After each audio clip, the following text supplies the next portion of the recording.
Mylène Fanou est déjà avec nous sur ce plateau pour nous parler du port des lunettes fantaisistes. Mylène Fanou, bonjour, bienvenue sur La Parenthèse. Bonjour Raymond, bonjour aux amis téléspectateurs. Alors les téléspectateurs passent par ma voix pour vous répondre. Ils sont heureux de vous retrouver sur le plateau de La Parenthèse. Alors aujourd'hui, on parle du port de lunettes fantaisistes. Oui. Et nous connaissons tous les conséquences de...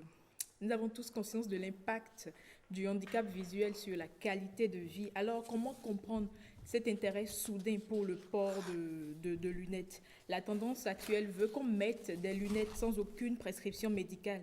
Il s'agit des lunettes vendues sur le marché, que ce soit neutre, fumées ou en paillettes. Ce n'est sans nul doute pas sans conséquence. C'est ce que nous verrons ce matin avec notre invité qui a pour nom Yazid Savage. Bonjour. Bonjour. Vous êtes médecin ophtalmologiste. Exactement. Merci d'être avec nous. Je vous en prie. Déjà, docteur, est-il normal de mettre des lunettes sans prescription médicale? A priori, je vais dire qu'il n'est pas normal de mettre des verres sans lunettes, sans prescription médicale, parce que ces verres-là ne respectent aucune norme. Parce que actuellement, on trouve sur le marché des verres un peu partout. Et les porter comme ça présente quelques risques. Voilà. Les lunettes qui sont vendues sur le marché, ce sont des verres neutres ou il y a un ingrédient, on ne sait pas trop? Bon, déjà, je veux dire, pour avoir des lunettes, le plus souvent, on adresse les gens chez les opticiens où ils ont appris à faire des lunettes. Ou pour avoir des lunettes, on peut l'avoir sur le marché, comme on dit communément chez les babas. Et généralement, chez les babas, il n'y a pas de réglementation. On trouve partout des verres neutres comme des verres avec une puissance.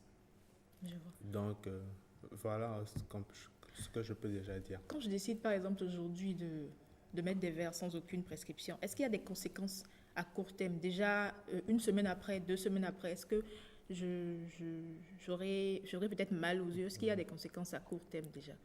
Déjà, dans notre profession, pour prescrire des verres, le but qu'on recherche, c'est de faire correspondre la puissance du verre prescrit le plus possible à la puissance des yeux.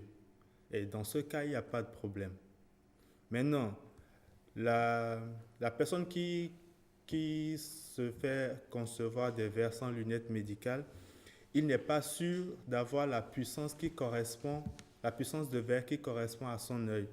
Du coup, il peut survenir des problèmes où, quand il va porter ses lunettes, il ne sera pas à l'aise.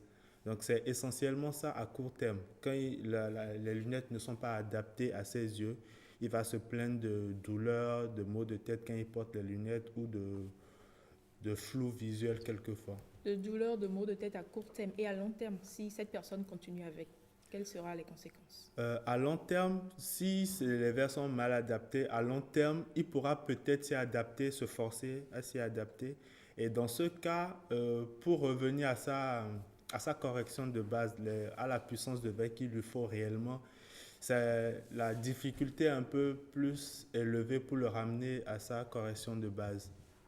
C'est-à-dire, si, par exemple, il devait porter des verres d'une certaine puissance et que sur le marché, il a pris des verres qui sont d'une puissance plus élevée, à force de les porter, il sentira des douleurs, une gêne en tout cas, il ne sera pas à l'aise quand il portera ses verres. Et si s'entête à les porter, il va finalement s'y adapter, mais toujours il y aura un fond de malaise qui viendra avec. Des verres, des lunettes en paillettes, décorées en paillettes, j'en ai vu tout à l'heure. Est-ce qu'il n'y a pas un danger pour l'œil? Décoré en paillettes, qu'est-ce que vous voulez dire par là? Il y a de petites pierres un peu partout sur les verres. Sur la monture oui, ou sur la verre? Non, sur la monture. Oui, sur la monture, c'est juste pour faire, comme on dit, fashion. Ça ne pose pas vraiment de problème. Il n'y a pas de risque que ça tombe sur l'œil? Non, a priori, non, puisque c'est sur l'extérieur des montures. Vous avez cité tout à l'heure quelques symptômes, douleurs, maux de tête. Quels sont les symptômes qui doivent nous amener à aller consulter, les symptômes qui sont alarmants? À consulter pour avoir des verres ou lorsqu'on porte des verres? Lorsqu'on porte des verres à long terme et qu'on a ces symptômes, ces conséquences, quels sont les symptômes qui doivent nous amener aller vers un ophtalmologiste pour pouvoir corriger notre problème d'yeux? Généralement, les symptômes, c'est une douleur au niveau des yeux. Ça commence déjà par la douleur au niveau des yeux et ça peut se généraliser vers des maux de tête. Ou lorsque le patient porte ses verres, il trouve que pour lier d'une certaine distance, il est obligé de faire des mouvements de tête pour s'adapter, pour voir correctement. Dans ces cas, il faut venir en consultation. Un peu partout, on voit des gens qui mettent des lunettes fumées ou teintées, je sais pas, je ne maîtrise pas trop le nom, qu'ils appellent lunettes de soleil. Est-ce que réellement ça protège contre le soleil? Est-ce que ça n'a pas un risque pour les yeux? Déjà, les lunettes teintées, ça protège contre le soleil, mais il faut savoir de quelle teinte il s'agit.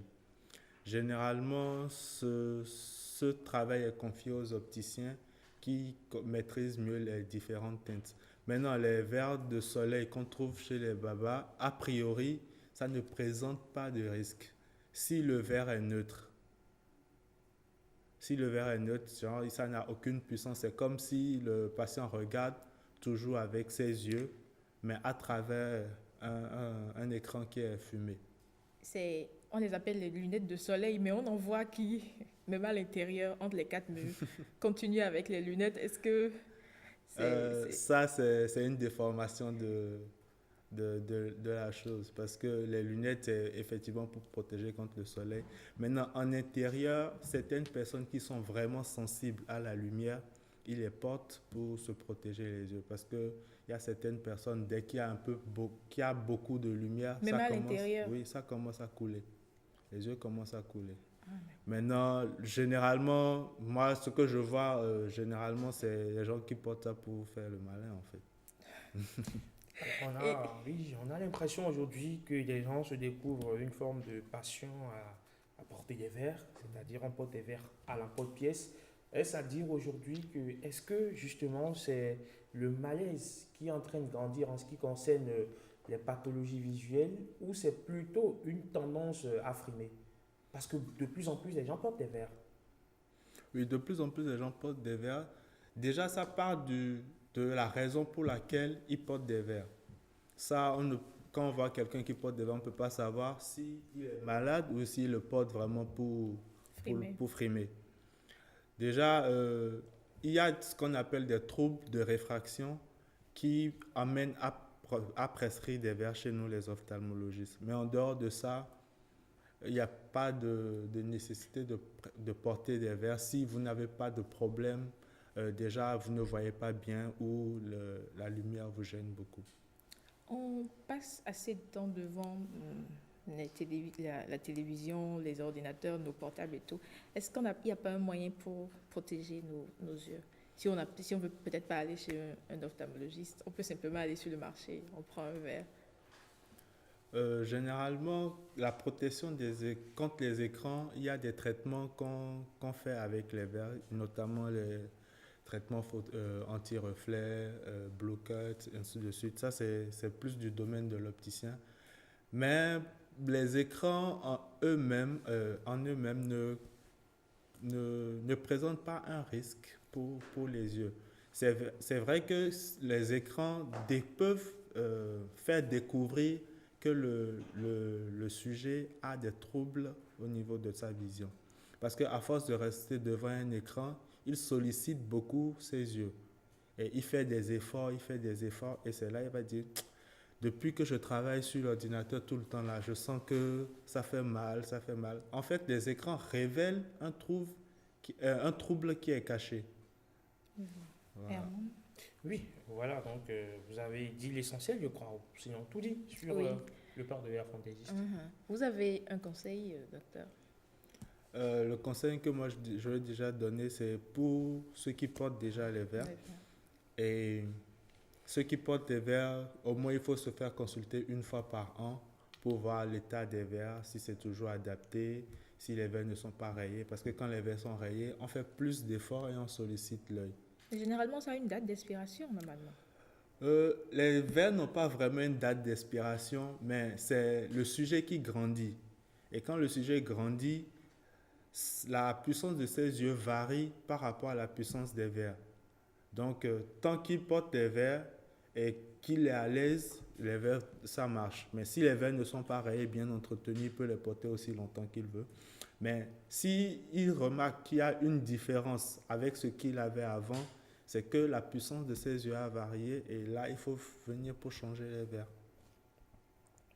Votre conseil, vous n'avez pas fini. Voilà, je disais pour ceux qui portent déjà des verres, c'est de venir en consultation au moins une fois par an pour faire un bilan, pour voir à quel niveau ils en sont. Et pour ceux qui n'en portent pas, qui ont envie de porter, c'est l'occasion de consulter un ophtalmologiste pour voir est-ce qu'ils n'ont pas un problème déjà existant et qu'on profite pour le corriger. D'accord. Voilà, Merci, docteur. je vous en prie.